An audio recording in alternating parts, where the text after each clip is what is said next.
बच्चों, हम alternating current chapter study कर रहे हैं। इसमें हमने अल्टरनेटिंग करंट क्या होती है, अल्टरनेटिंग करंट की एवरेज वैल्यू क्या होती है, इसे हम स्टडी कर चुके हैं। आज हमने यह समझना है कि यदि किसी रेजिस्टेंस को किसी अल्टरनेटिंग ईएमएफ सोर्स से कनेक्ट किया जाता है तो धारा पर क्या प्रभाव पड़ता है। इसके लिए हमने एक रेजिस्टर लिया जिसका रेजिस्टेंस R है, जिसे एक EMF source E0 sin omega t से कनेक्ट किया। तो माना किसी टाइम t पर धारा का मान I है। तो यदि किसी टाइम t पर धारा का मान I है और वह धारा जब इस रेजिस्टेंस से होकर फ्लो करती है तो एक पोटेंशियल ड्रॉप होता है और वह पोटेंशियल ड्रॉप होगा V = IR। अगर हम इस लूप की बात करते हैं तो यह एक बंद लूप है। इस बंद लूप में हम किरचॉफ का लूप रूल अप्लाई कर सकते हैं। According to the Kirchhoff loop rule, instantaneous EMF of the source is equal to instantaneous potential difference across R. अब instantaneous EMF of the source है E0 sin ओमेगा t और instantaneous potential drop across R है। उस time t पर जो current थी वो I थी, तो पोटेंशियल ड्रॉप हो गया IR। अतः E0 sin omega t is equal to IR। अब देखिए, जब हमने किरचॉफ लूप स्टडी किया था वहां पर इंस्टेंटेनियस हमने नहीं देखा था। वहां पर जब हम किरचॉफ लूप को स्टडी करते हैं तो वहां आप एक डीसी सोर्स का यूज करते हैं। कुछ हम इस तरह से बैटरीज कनेक्ट करते हैं जबकि जो कांस्टेंट करंट को फ्लो करवाता है, जबकि यहाँ पर हमने अल्टरनेटिंग सोर्स यूज किया हुआ है तो उसकी वजह से जो आपको ईएमएफ मिल रहा है वह टाइम पे डिपेंड है। इसीलिए हम एक पर्टिकुलर टाइम पर हम ईएमएफ लेंगे और उसी टाइम पर हम करंट और उसके थ्रू पोटेंशियल ड्रॉप की बात करेंगे। तो यदि हमें धारा का मान ज्ञात करना है I, तो हो जाएगा E0 अपॉन R, यहाँ आ जाएगा साइन ओमेगा t। E0 है ईएमएफ की पीक वैल्यू, तो EMF E0 upon R peak value of the EMF upon resistance हमें देगा peak value of the current, क्योंकि I इज इक्वल टू है V अपॉन R अगर हम डीसी के लिए बात करते हैं, और अगर हम एसी के लिए बात करते हैं तो I is equal to E upon R आएगा। तो I is equal to I0 sine omega t।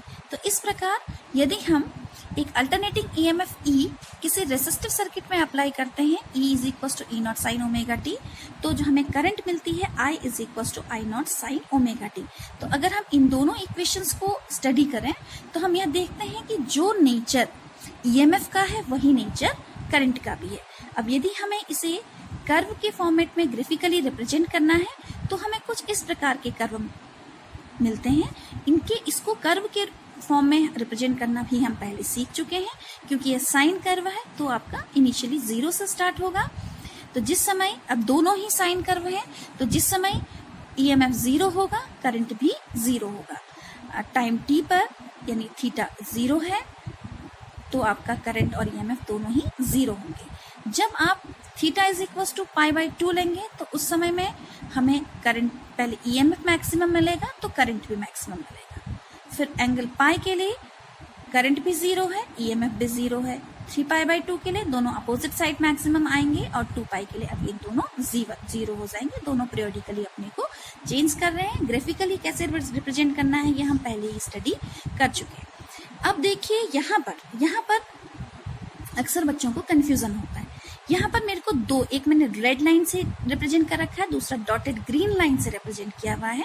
मैंने डॉटेड ग्रीन लाइन के कर्व को ही ईएमएफ का कर्व दिखाया है और रेड वाले को करंट का कर्व दिखाया। तो ऐसा क्यों है?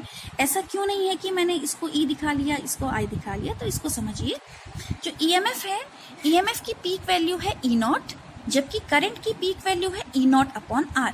E0 मतलब E0 upon R means current की पीक वैल्यू ईएमएफ की पीक वैल्यू से हमेशा कम होगी। इसीलिए जिसका पीक ज्यादा होगा वो हमेशा ईएमएफ को रिप्रेजेंट करेगा और जिसका पीक कम होगा वो हमेशा करंट को रिप्रेजेंट करेगा। कभी कभी एग्जाम में केवल कर्व गिवन होते हैं और आपको आइडेंटिफाई करना है कि कौन सा कर्व करंट का है, कौन सा ईएमएफ का है। और कभी आगे आप स्टडी करेंगे पावर का भी आपको एक कर्व गिवन होता है। अब यदि हम इसका फेजर डायग्राम ड्रॉ करते हैं तो फेजर डायग्राम में हम देखते हैं कि जो लाइन हमने ईएमएफ के लिए ड्रॉ की है वही लाइन हमने करंट के लिए भी ड्रॉ की है, और हम देख रहे हैं कि दोनों एक ही लाइन में एक साथ चल रहे हैं। ऐसा क्यों है? क्योंकि दोनों की इक्वेशन बिल्कुल एक जैसी है, दोनों में कोई भी फेज डिफरेंस नहीं है।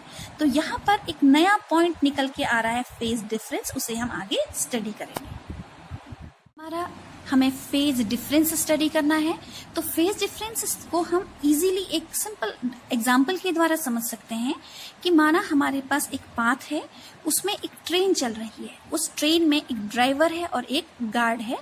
ड्राइवर जिस पाथ को फॉलो करेगा, गार्ड को उसी पाथ को फॉलो करना जरूरी है, यह गार्ड के लिए कंडीशन है। वह अपने आप से किसी दूसरी डायरेक्शन में नहीं जा सकता है, भले ही वह कुछ समय के बाद उस पाथ को फॉलो करे। तो माना इनिशियली ड्राइवर ईस्ट डायरेक्शन में जा रहा है और गार्ड भी ईस्ट डायरेक्शन में जा रहा है।